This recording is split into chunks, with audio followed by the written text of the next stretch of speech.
Assalamu alaikum wa rahmatullahi wa barakatuh. Very good day to you. Goeiemorgen, molwene. This is Health Matters COVID-19 Extra. The last of this edition for now, at least. I'm Khawa Solomon. Stay with me as we inform you how the ease of the lockdown is going to happen. An overview of COVID-19 and the lockdown that has currently been happening and how we take it forth. Please do interact with us via our WhatsApp page, our WhatsApp line and save that number, send it to your family, friends if they have any questions with regards to COVID-19 and the lockdown. We'll be chatting to Professor Shabir Mahdi, Professor of Vaccinology out at the University of Witwatersrand. So remember that in our show we will be featuring another organization, and that will be Mahabba Foundation a little bit later on to find out what they're doing during this COVID-19 last day of lockdown, level 5 rather. And we also have the IMA doctor's message as well as the mosque feature for today, which will be in Ocean View. So to remind you about what you need to do and how to keep yourself busy, the IMA has a very special message. This one compiled by Lieutenant Dr. Riaz as well, and he has put this together. He says, keep reading. So when we understand, there are various books around, and we'll give you ideas around that as well. But note that we do have our daily stats numbers for you and various hotline numbers as well. So get your pens and papers ready. Our stats for today is slowly rising. The death is just over 100 and our confirmed cases has reached 5,000. So take a look at this.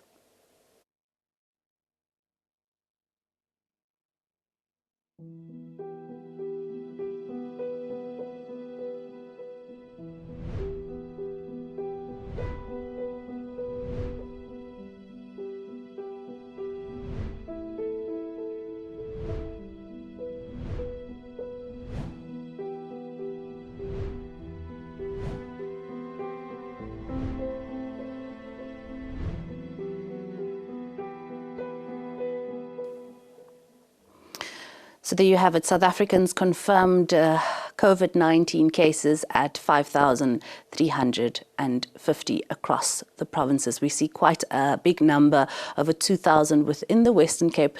We'll try and break that down and get some details with Professor Shabir Mahdi. But before we do that, the IMA slogan, as I said, is keep reading. What does that mean? To keep yourself busy. We know during this holy month of Ramadan, we try and get closer to the Holy Quran. We know that Ramadan is a month of the Quran. So there are various ideas on reading, but to take a look at this one.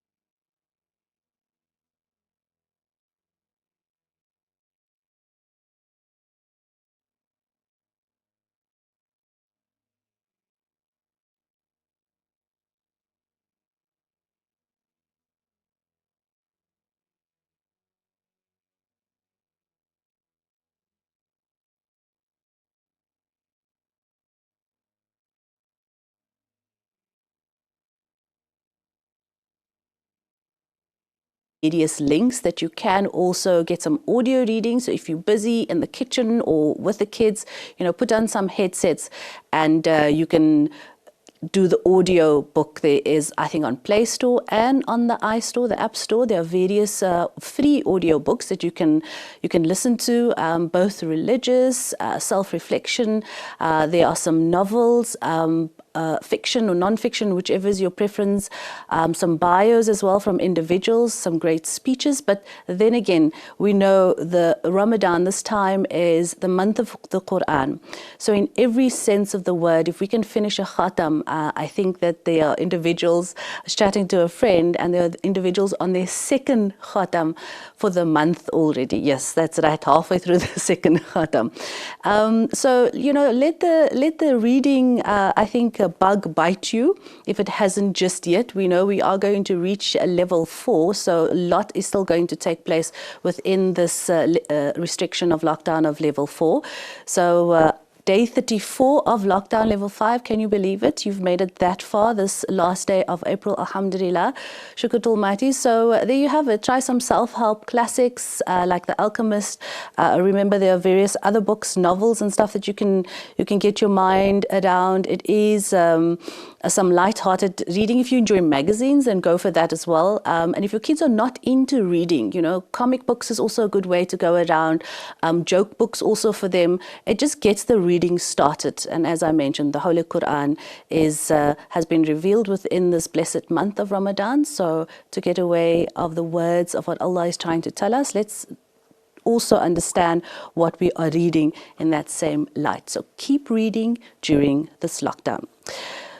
So note that there's been a big, I think, venture in with regards to face masks as well.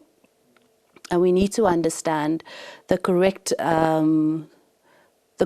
way we will be wearing our face masks as well. We're going to be guiding you through that. But now let's link up with Professor Shabir Mahdi, Professor of Vaccinology, and chat to him more about the easing into level 4. Assalamu alaikum to you, Prof. And shukran so much for your time once again, your gracious time you're affording us. How are you doing today? Ramadan Mubarak. Alaikum assalam. Thanks for having me again. A pleasure, you affording us your time. So let's just quickly understand, what level 4 is about quickly, just as a roundup. As we see the last day of level 5 today, and come 1st of May, we all mean to wear the face mask wherever we're going. That's mandatory. And the others are? So I think what we need to understand is that things really, so there's some sort of loosening up of the economy, some loosening up in terms of movement of people, but the general principles remain the same. And what we're really trying to do, including both at level 5, level 4, and up to level 2, level 1, is we're still wanting to contain the rate at which this virus transmits between people. And the way to do that is to ensure that we continue with the basic measures that we've talked about previously, things such as physical distancing, hand hygiene, cough ethic, and obviously the wearing of the mask. And the wearing of the mask is something which, in fact, to be honest, we hadn't advocated for before. And I think it's just important to understand why there's been sort of a change in terms of the recommendation. So the type of masks that we're referring to are not your surgical masks. They're not your N95 mask. And to be honest, it would really be irresponsible of people to be purchasing those sort of masks in bulk when there's such shortage of those masks in our facilities, in our healthcare facilities. Because those sort of masks, those sort of equipment is required by our healthcare workers to prevent them from becoming infected because they're much greater at risk in terms of the exposure. So the type of masks that we're referring to are your, what we call non-surgical masks or homemade masks. And the main reason you're wearing that mask is not to protect yourself from getting infected. And again, it's really important to emphasize that. The homemade mask will not protect you from being infected, but rather what it would do is that it would reduce the risk and opportunities of you transmitting the virus. So what we've come to understand about this virus over the past 2 weeks or so is that it's not only people that are ill, that have symptoms that actually have the virus. In fact, the majority of people that are infected with the virus are actually asymptomatic. They wouldn't have any signs or symptoms. Yeah. So they wouldn't know they're infected, you wouldn't know they're infected, but they could still be spreading the virus in our communities. And the purpose of this homemade mask is to reduce the risk of those individuals that are infected from transmitting the droplets into the environment, which is how others would usually become infected by the virus. So again, to emphasize, it does not protect you from the infection. To protect yourself from infection, and there's no way that you can be 100% foolproof in terms of not getting infected. And even if you get infected, the majority of people that get infected, roughly 95% of people, will either have no symptoms, no illness, or they might have a mild self-limiting illness, the majority of people, right? But when you're wearing that mask, it's really to minimize your risk of transmitting the virus, and then you need to still keep to the basic measures that we've spoken about before, which is physical distancing, which is adequate hand hygiene, avoiding overcrowded situations, etc. Okay, I find that some people are not very cautious when they are wearing the cloth masks. Maybe with the surgical mask, they, kind of follow the directions of how you mean to take it off by not touching the front. But the actual cloth masks, they're not being as following the precautionary measurements when taking it off. They'll just throw it one side and, pick it up a little bit later on. How do we care for our cloth masks? But so I think that's really important. And just remember, the surgical mask, if you are using it, it's a once-off use. You can't reuse a surgical mask, right? And the reason for that is that the mask itself can become contaminated if you're exposed to someone that was infected. They were speaking to you, and sort of the droplet particles end up landing on the mask. And the same principle applies for a cloth mask. So the difference between a surgical mask and a cloth mask is that a cloth mask, you can actually sort of decontaminate it. You can put it into detergent or some water that contains some detergent, or you can heat it and iron it, and it will kill off the virus particles. Now, how do you use this mask? What's really important is that when you use the mask, you can't use it at your convenience. Right? If you're going into a crowded space, right? As soon as you get off your car, you need to put that mask on, and you need to keep that mask on throughout. You can't take it off when you're speaking to someone. It defeats the entire purpose of the mask. When you're using this non-surgical mask, this homemade mask, it's important not to touch the front part of the mask, because that is a part which is most likely to become contaminated by other people that might not be wearing a mask. So you need to be sort of using the mask and putting it on and off using the bands, which you put around your ears. And that is the way you should be using this sort of non-surgical mask. When you're putting it around, when you're taking it off, you're either taking it off and then you're going to need to decontaminate it, or if you're not going to have an opportunity to decontaminate it immediately, when you put it down, you need to put it down in such a way that the outside of the mask, ideally you need to put it on a surface which is unlikely to have been contaminated. Because if you put a mask on a surface that's been contaminated, as an example, you go shopping and you put it on a shopping counter when you're trying to take out your credit card to pay, that defeats the purpose of having the non-surgical mask. And that's going to allow for that mask to become contaminated from that surface if it's been contaminated. So you need to be really careful how you're handling the mask. We mentioned before that, in fact, the non-surgical homemade mask could inadvertently increase your risk of becoming infected if you're not careful in terms of the manner in which you're actually handling the mask. Okay, just take us through the understanding of how we need to teach our children to wear masks when it does come to them being able to leave the house. What do we as parents need to know and how to teach them? Are you in pediatrics as well? So let us understand the psychology of a child and how to get this message through to them. Right, so, I mean, obviously it depends on the age of the child. So children that sort of are probably in grade 3 and above, they probably should be able to understand exactly why they're using it and how they need to go about putting it on and taking it off. The important thing, again, in the context of children, we're probably thinking of when we're sending them to school, and they're going to need to use the mask in school. So this needs to form part of the initial reintroduction to school, where the teachers actually take children through step by step in terms of how to put a mask and the need to actually keep those masks on. And this is going to be a big problem because children gather most when they at lunch break and when they extramurals, not in the class. Right? So it's meaningless having the mask on in the class and then you go out for lunch break and you take your mask off, contaminate your hands, and then put a mask back on. That's just going to create chaos. But there is another dimension to this, and that's how important is it for children to actually have a mask. So what are we trying to achieve when we use a mask, right? And I think that's a really important element. Obviously, under the age of 5, it's simply not going to be practical to get those children to wear a mask. Children that are going to nursery schools, they're not going to be able to use a mask. Right? And in fact, under the age of 2, you definitely probably shouldn't be using a mask because it can actually lead to some problems with difficulty with breathing, and especially also under the age of 1. Okay. But we need to be pragmatic in terms of what we're trying to achieve. Now, the reality for children, fortunately, is that they're the least likely to develop any sort of severe disease, illness from this virus. Right? In fact, throughout the world, there's only a handful of children that actually have died because of infection from this virus. So there's something about children which fortunately is protecting them. Unlike many other viruses which cause more problems in children than in adults, this time around, there's something that's protecting them from this respiratory virus, which we don't fully understand. Right? So if a child becomes infected, that is not the end of the world. In fact, we actually want children to get infected because a higher percentage of the population that becomes infected, the more likely we're able to get what we eventually called herd immunity, where the virus becomes less efficient in terms of being sort of transmitted. But that doesn't mean I want children to get infected. Yeah, sure. But what I'm saying is that when children get infected, it's not a bad thing. We don't need to be that concerned about it, because irrespective of what we do, over the next 2 to 3 years, at least 2/3, if not more, children are going to get infected. But fortunately, they're probably going to have a completely asymptomatic infection, or they're going to have what every child is going to preschool has, which is 5 to 7 episodes of a runny nose, a cough, some fever each year in the first year of going to a nursery school.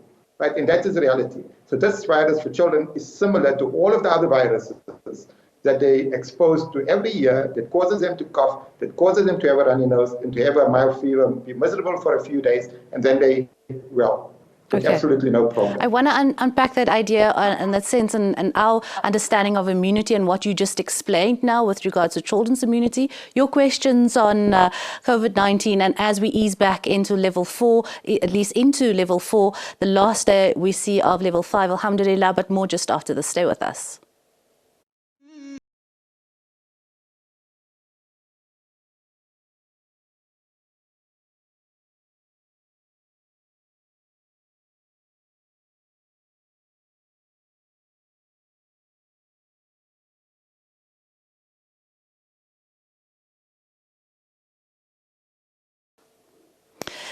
Assalamu alaikum, welcome back. Yes, there's lots of concerns about the schools coming and opening rather, and the teachers going back, and the Minister, the Department of Education will then be chatting to us, at least the rest of the South Africans, a little bit later on, and everybody's anxious to hear exactly what, but we've seen the proposed dates, and already we have some moms that are quite anxious. We have Professor Shabir Mahdi online with us, who has his finger in pediatrics as well, and trying to explain to us that it could possibly be okay if we're sending our children back to school and they are getting sick. Prof. Shabir Mahdi, welcome back. Literally, moms are saying, you know, we're so afraid to send their children to school. We bring them up and now we're playing with their lives. They are like sitting ducks. Even if it's just getting the flu, it will weaken their immune system. So, you know, what do you say to parents like that with these real concerns? So I mean, a good starting point is I've got 2 children, and I can't wait for them to get back to school, to be honest with you, for a number of reasons. And I'm not concerned about them going back to school. And the reason I'm not concerned about them going back to school is, like I mentioned earlier, what we've seen throughout the world with this virus is that the one age group of individuals that have been completely spared, pretty much completely spared in terms of developing severe illness, are children under the age of 18, especially under the age of 18. And more so the younger children. So there have been few children that have been hospitalized, which we need to be clear about. But those children, unfortunately, are children that have got sort of other underlying medical conditions. Children with cancer, children with heart problems. They, unfortunately, have similar risk of developing severe disease as adults with sort of comorbidities. But for the rest, children have really been spared from severe illness. Again, I need to emphasize, children are exposed to multiple viruses each year. Right, and we don't really get concerned about it, or else we wouldn't be sending children to preschool. We would never be sending children to primary school, and probably we wouldn't even send them to high school. In fact, children, when it comes to influenza as an example, are more of a culprit in terms of the spread of influenza in households and in the community than anyone else. So what we see in South Africa is that each year after schools reopen, after June break, that's when we see our influenza outbreak in South Africa. And the reason for that is children are the vectors of transmission when it comes to influenza, the most important. Now, what's been realized with this particular virus, strangely enough, and it really comes as a surprise to us, is that in fact children are rarely responsible for infecting adults. Even when they get infected, the reason they're getting infected is not because of other children, it's because of the adults infecting the children. And when they get infected, like I said, the majority of them won't have any sort of symptoms. They're going to, if anything, if they do have symptoms, it will be a mild self-limiting illness. Right? So we need to get some sense of comfort in this uncertain times. The one thing we're fairly certain about is that children are not going to be severely affected. If they do not have any underlying conditions. if they don't have underlying Okay. conditions. That's correct. Let's look at our understanding, our layman's understanding of immunity. I was listening to a video which in fact was taken off YouTube because this specialist was saying that being protected and being in lockdown is keeping us away from the virus. It's keeping us away from bacteria. So of course, when we're going to be we're going to open up the lockdown, ease the rules, we will be exposed to that. But our body needs that. So is it true to understand that the more we are affected by viruses and bacteria, the better our immune system will be equipped to handle, coronavirus, the flus, and is it the same with COVID-19? Yeah, so I think the one thing that we don't appreciate is that in our body, there's more bacteria than there are human cells. Okay. There's multiple more bacteria in our human bodies than there are human cells, right? But that doesn't harm us because those are good bacteria. So you get good bacteria, you get good germs, you get bad germs. COVID-19 is a virus, and that's a bad virus to have, right? But there are some viruses in our body which we all live with, right? Not knowing that we've been infected with those viruses. So the whole issue here in terms of the SARS coronavirus is what needs to happen for us to sort of develop some level of immunity to it, both at the community level as well as at an individual level. And what we know about this virus, and it comes from first principles from other viruses rather than specifically for this virus, some question marks in terms of this virus as to after you're infected, how long will the immune response that you've developed last in terms of protecting you? So when you're infected with any germ, including this virus, what happens is that there's what we call two arms to the immune system. There's what we call the innate immunity and the adaptive immunity. Now, the reason why this is important is that the innate immunity is something that we have, and it's our first line of defense against any infection, and is able to try to tackle infection almost immediately. The adaptive immunity is what usually sort of evolves after being exposed by the virus. Your body starts stimulating its cells, it starts producing these antibodies, and then these antibodies eventually are able to neutralize the virus and get rid of it from the body.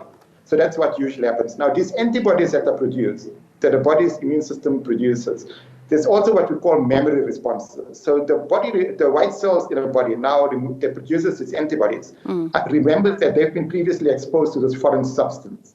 So when you re-expose to it, what would happen is that those memory cells will be stimulated immediately, and they would immediately have a response. Unlike the first time you expose, it takes about 2 weeks for those sort of antibodies to be produced. When you re-expose, they basically mount an immediate response, and they protect you. You might still get infected, but if you get infected, you're very unlikely to develop a severe illness, or certainly less likely to die. Right? So it's your body that has basically developed an immune response in terms of combating the virus. Now, for future infections, but even for the first time that you've been exposed, the reason you've recovered is because of your immune system. It's nothing else. It's not that the virus has died off on its own. We don't have any medication to treat the virus. Vitamin C does not treat this virus. It's your immune system that has allowed you to recover. The healthier you are, the stronger your immune system, the more likely you're able to recover sooner without any complications. So let's talk about easing into school days come June, end of May, when more of the children will be going to school. Moms are saying, listen, I know for a fact my daughter's going to run to her friends and hug them because she hasn't seen them for a while. How do I, what sort of pep talk do I give to my children? How do I prepare them for school? And what do you think the Department of Education is going to say with regards to all these regulations still being filtered into schools? Yeah, so that's a difficult question. I mean, it's going to be impossible not to have children hug each other when they haven't seen each other for like almost 2 months now. But I think we need to explain to our children what needs to happen, why it's happening. And the important thing is, why are you doing what you're being asked to do? Right? Just telling them what to do is not going to be of any benefit, and they're less likely to listen to you. Yeah. Right? So it's really a why around it. Now, like I said, even though children are not at risk of developing severe illness, and in fact, the evidence right now shows that they're not very responsible, like I said, for actually spreading the virus. Yeah. There is a chance they can still spread the virus between themselves. Right? That is not the end of the world, because they're not going to develop a severe illness. But what we're concerned about is that if they become infected and they go into households and start infecting other people, which again is uncommon, it's more adults infecting children rather than the other way around that's happening for this virus. But if they end up infecting other people at a large scale, right, we're going to have a very rapid rate at which people are going to get infected. And if you've got a very rapid rate at which people get infected, which means many people over a short period of time, then our healthcare facilities are going to run into problems because they're not going to be able to cope with an increase in terms of demand for individuals that need to be hospitalized. And not everyone that's infected with this virus needs to be hospitalized. If you've got a pneumonia, as an example, that you would need to be hospitalized. So what we need to explain to children is firstly that they will get infected if they're in very close contact with their friends. And we also need to get them to understand that if they get infected and they come back to a household where there's a person in that household that is old, their grandparents in the household, or their parents with hypertension, as an example, that they pose a risk to those individuals, more importantly than them being infected and developing a severe illness. Okay. Right? So they need to take the type of precautions which is recommended for anyone else. Right? They need to wear a face mask, right? They need to keep physical distancing, and now teachers will need to police physical distancing. Yeah. They need to do hand sanitization. What the schools will not be able to do, for all intents and purposes, is they can't have an assembly where children are gathered in a large group next to each other, right? They need to avoid having extramurals because those are luxuries. The break times needs to be break times for children to walk about in the field, but they can't sort of gather together. They can play soccer perhaps, but they really shouldn't be coming together, talking to each other, hugging and kissing each other. That's going to defeat the purpose, and it's going to create problems. So I think we need to explain why and what needs to be done, why things are being done, and then they need to buy into that. There needs to be an understanding that even though, and I think it's important that children's their minds need to be put at ease, that they're not going to die by going to school. Okay. Right? They're not at risk of developing severe disease, and parents' minds need to be at ease that the children are not going to develop severe illness, but at the same time, precautions need to be taken so that we can assist in our main mission, which is controlling the rate of spread of this virus. We're not going to eliminate this virus. It's not going to go away. It's probably going to be with us for another 2 to 3 years before we get it under control. Sure. And that needs to be clear as well. Okay, so let's talk about, lockdown. Lockdown has, of course, suppressed some individuals' immune system. Does that affect the children as well now when they've been exposed, will be exposed to going to school, and other children? Will it play a big role on them getting the virus? And when they do get the virus, are moms going to need to panic? Do we have to go out for testing? Do we self-isolate? What are the protocols after that? Yeah, so at this stage of the epidemic, we are suggesting that people that are symptomatic, irrespective of whether they're adults or children, if they got more than 2 of the sort of 7 symptoms, that is the fever, the cough, the sore throat, chest pain, shortness of breath, sore muscles, headache, etc. If they got 2 or more of those symptoms, they need to be tested, irrespective of whether they're children or not. That is at this stage of the epidemic. But if we see a huge increase in terms of the number of cases in the community, we might need to revisit that strategy, because the reality is that we've got huge challenges in terms of the number of tests that can be done in South Africa, as well as the turnover time in terms of when the results are getting back. It's meaningless to get a test done today and get the result 3-4 days later. It actually defeats the purpose for all intents and purposes in terms of doing the test. So right now, yes, they need to be tested if they're symptomatic, irrespective of whether you're an adult or child. If you are infected, then you need to go into isolation.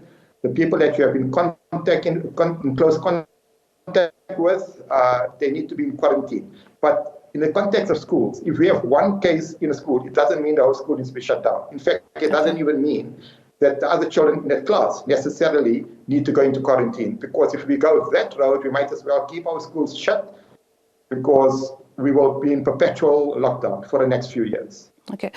We need to take a short break. When we come back, Prof, I want to look at testing and hearing the stories of Senegal doing a $1 test. Basically, what's 13, 18 Rand, and what is the possibility of that actually being truth? But we'll ask more that and other questions just after this. Do stay with us.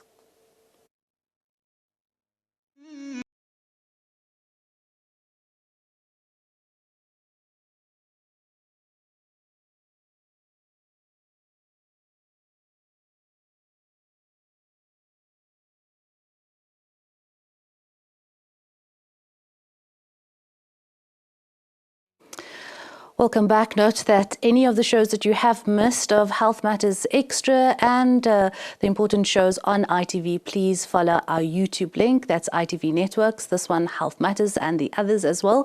And you can watch that shows. And remember, all your friends and families, they can watch it also across the world. And if they want to live stream, they can do so via www.itvnetworks.tv for our 24/7 channel, wherever they are, if they're not picking up on the DSTV channel. Now we have our doctors, at least our member of the IMA playing of Salih Suleiman, executive member of the IMA, and he's got this message for you. Assalamu alaikum wa rahmatullahi wa barakatuh. My name is Salih Suleiman, and the question is, to mask or not to mask? The directive from the Minister of Health is clear. If every single citizen of this country wears a mask, it will reduce the spread of the COVID-19 infection. So from the Islamic Medical Association side, we recommend all non-health professionals to wear a mask, even if it's a fabric mask, which is reusable, it's washable, and obviously there's certain conditions that one needs to apply when wearing these masks. So the collection from the community is really required, and we urge you to phone our offices at the Islamic Medical Association 031 207 2250 to basically get the banking details to contribute to these masks. Of course, if you are able to sew these masks, then it will be ideal for you to basically also give us your details, and obviously you could actually get material provided to you to do those, to sew these masks. So we urge you to really use masks. And of course, what we also suggest is that the 3-ply masks and the medical N95 masks should be reserved for the health professionals that are in the front line. Jazakallah. Assalamu alaikum wa rahmatullahi wa barakatuh. Please do contact the IMA if you'd like to donate, if you're in need of, as well as being able to make for various individuals that face coverings, IMASA, Islamic Medical Association of South Africa. We now link up with Rida Galant from Cape Town, and he talks to us about Mahabba's outreach project. But before we chat to him, take a look at the work they're doing. Rahman Rahim wa sallallahu ala Sayyidina Muhammadin wa ala alihi wa sahbihi ajma'in. This is a very important update from the Mahabba Foundation. Alhamdulillah, thus far we have raised over 400,000 rands in aid for brothers and sisters around our community that are suffering during this lockdown with the COVID-19 pandemic. Alhamdulillah, to date, since we commenced or started our campaign 21 days ago, we've already distributed 28,000 loaves of bread. We've raised over 400,000 rands. We've cooked a number of pots of food. We've distributed over 1,000 food parcels. We've reached communities far and wide, all the way from Ocean View to Danoon. We've catered for areas such as Makassar, Kayalicha, Menenberg, and many others. Over 30 communities thus far we've been providing assistance to. However, our campaign has not yet ended. By the end of this month, we should have distributed over 50,000 loaves of bread. Our call and appeal to our community, especially this Ramadan, we know that it's not going to be possible to carry our plate of food around to our neighbors. We're not going to be able to share much with our neighbors because of lockdown. However, whatever extra funds we would have been spending on our neighbors and earning reward in that way, think of the Food for Brethren initiative and Bread for Brethren initiative of the Mahabba Foundation. Our target is to reach 1 million rands. We are close to halfway. Help us, help our community.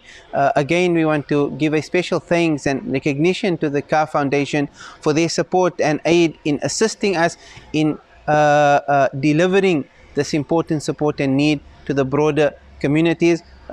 We ask of you to open your hearts this Ramadan to support our initiatives and allow us and assist us in making change. Wa sallallahu ala Sayyidina Muhammad wa ala alihi wa sahbihi wa sallam. Subhana rabbika rabbil izzati amma yasifun wa salamun ala al-mursaleen walhamdulillahi rabbil alameen. Galant. Hello? Rida, are you online with us? Mahabba Foundation?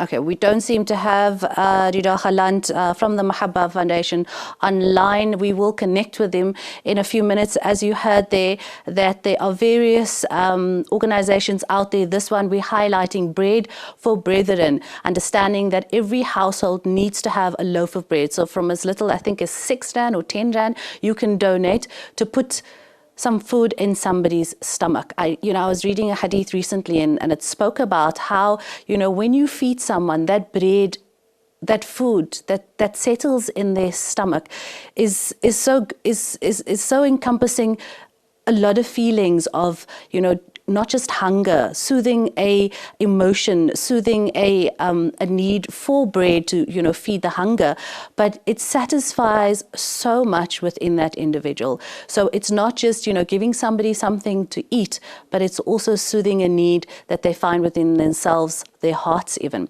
So donate generously to all the various organizations that we have been highlighting during this Health Matters Extra. We will continue it in our Ramadan Wellness show as well. But to take note that the masjid that we will be highlighting today is Nurul Islam Mosque, that is in Ocean View. The resident imam there is Sheikh Fadil Peterson. And note that all the other various masajids that we have highlighted on the show with their necessary bank details, they do need your support. Unfortunately, these masjids are closed in all places of worships. So they need the necessary funds to still continue operating. I mean, they have electricity, water, rates, what have you, and they need to operate as per usual, even during lockdown. So please, they need to pay their bills, contribute generously. This one being Nurul Islam Masjid, and that is in Simonstown, Ocean View, Simonstown rather. The resident imam there is Sheikh Fadil Peterson. Donate generously to your local masjid and all other masajids. Now let's chat to Muhammad Rida Khalan from the Mahabba Foundation. Assalamu alaikum to you, Rida. Do we have Rida online? Okay, there seem to be a problem with Rida's line. Note that there are also various helplines that we will be displaying on screen for you. And also you have to save this website. It's called sacoronavirus.co.za. We also have emergency hotline numbers for COVID-19. And this website for South Africa, sacoronavirus.co, has a wealth of information, your necessary press releases, how far and what's the stats looking at with regards to confirmed patients, those that have passed on, what was their underlying conditions as well. We've heard that an HIV patient has lost her life to COVID-19. There are various, and there's even one with regards to children. How do you explain COVID-19 to children? There's some really cool videos and audio clips of press releases. So SA Coronavirus, please do save that, sacoronavirus.co.za, and the various helpline numbers. Also information with regards to SASA, the various grants, and how to go about procedures when you are requesting, help from the government. Okay, so let's continue with our conversation, Professor Shabir Mahdi. We'll try and get hold of Rida a little bit later on. We do have a few minutes still to take your calls, comments, questions and queries. So, Professor, just before the break, I mentioned the $1 Senegal coronavirus test. This is something that they have, a diagnostic kit that can detect respiratory contagions in 10 minutes. How true is this? Yeah, so I mean, the reality is that it needs to be what we call peer reviewed. So the experiments need to be done in terms of how sensitive it is compared to what we sort of is the gold standard at the moment, which is when we actually do the molecular test. We do the swab, we look for the genetic material of the virus in the laboratory. So this test needs to be compared to that. The reality is that in the United States, there's a similar sort of device that has been licensed. But it comes with a caveat that if the test shows up as negative, you need to repeat the test using the molecular test. So it's still way too early to put any sort of information. It's still way too early to make any sort of a decision as to whether this is something that is going to be useful or not. It looks very much like a pregnancy the only test. option we've got is the molecular-based test, which needs a saliva sample or a nasal swab. Okay, that one looks very similar to a pregnancy test, in fact. And they say they use the bloods, and Correct. we The spoke about the technology behind bloods. it, exactly. The technology that's used is very similar to the pregnancy test. It's got an antigen on it, and then they're looking for sort of a reaction to that antigen. Okay, let's look at some of the numbers and the tests that has been done throughout South Africa, and we've seen your prediction, come finally to a fore with over 10,000 tests now being performed daily. We were at 11,000 yesterday. What are your comments with regards to that when the ease of the lockdown will happen come tomorrow? Do you think this will still take place? Yeah, so we need to be clear why we're doing testing. So we don't just do tests to count the number of cases, but the reason for the test at this stage of the epidemic, especially in the community, is still our attempt to try to identify those individuals that are infectious, so we can put them into isolation, identify who their contacts were up to 3 days before they became symptomatic, up to the time point when they get the result back. And then those contacts need to be tested and they need to be put into quarantine. And that's the reason we do the test. We don't do the test just to find out how many more numbers have increased day by day. So there's a specific reason for the test. Now, in terms of what these tests tell us, it tells us very little. So it's good that we're getting up to the 15,000 mark, which is what we need to try to actually achieve across the country, but it needs to be equally spread out across the country. So the same, so for every 1,000 of the population in each of the districts in the country, a similar number of people need to be tested. So it doesn't help if the Western Cape, as an example, is doing 2/3 of the tests and the rest of the country is doing 1/3 of the tests. And the reason why we see more numbers of cases in the Western Cape right now is that they've got a much higher rate of testing than elsewhere. So it doesn't tell us that the Western Cape is a new hotspot. All it tells us is that they're doing more tests, they're picking up new cases. The numbers that you see probably doesn't represent more than 10%, if that, of the true number of infections that exist in the country. So even though we're saying there's 5,000 cases that have been identified, the true number is probably between 50,000 and 100,000 for a number of reasons. Because of the groups that we're testing, we're not testing equally across the country. And like I said right at the start, between 50 and 80%, 1 out of every 2 to up to 4 out of every 5 people that are infected with this virus will probably have no symptoms. So they wouldn't even be considered for a test. So the numbers are sort of useful from some level, but on its own, it's pretty meaningless. We need to understand what actually underpins those sort of numbers. Professor Shabir, we'd like your message with regards to the opening of mosques and when that will happen. And, what do we need to tell Muslims? Because apparently in some areas, I think it was Azadville, somebody messaged me and they said, there are still people that are coming together and performing Taraweeh or performing whatever salahs in Jama'ah in their garages. What is your message to them? Yeah, I mean, it's exactly that sort of irresponsible behavior that will cause this epidemic to go completely out of control. And I say it without reservation, it's completely irresponsible behavior. When people gather together, that's when a large number of people are going to get infected over a short time, and they are not just putting themselves at risk. Let's be clear about this. They're putting the community at risk, they're putting other household members at risk, right? And if it's a risk that they're taking, it's completely irresponsible, right? For there to be any sort of gathering under these circumstances, irrespective of the reason, right? It's been completely irresponsible. Okay. Shukran for that message. Just lastly, the prevention of how we South Africans can sort of stop the overwhelming response within our health system. What more do we need to know and what can we do right now and going forward after level 4? Well, a good starting point is to do exactly what they're doing in Azadville. Not to do exactly what they're doing in Azadville. That's a good starting point. We can't be in situations where people are gathering, coming in close contact with each other. That is what we need to avoid. That does not abide in any way to a principle of physical distancing. So the way that we're going to be able to sort of contain the rate of transmission of this virus is firstly to adhere to physical distancing. Even if the lockdown is lifted tomorrow, even if we go to level 3, level 2, we still need to maintain physical distancing. People need to wear masks so that if they're infected knowingly or unknowingly, they don't transmit the virus to others. They don't pass on the virus to others. People need to ensure good hand hygiene. Right? And fortunately, most middle-class communities, we've got a luxury of water, we've got a luxury of soap, we've got hand sanitizers. We can practice hand hygiene. It becomes more difficult in other parts of the population, but we need to try to see how we can actually assist those other parts of the population that don't have those sort of access to be able to practice hand hygiene. Right? We need to avoid gatherings. And gatherings are not 50 and 100 people. 10 people in a small room, in a garage, making a mask. That is a gathering. right? It's not the number of people, it's the space that those 10 people are occupying.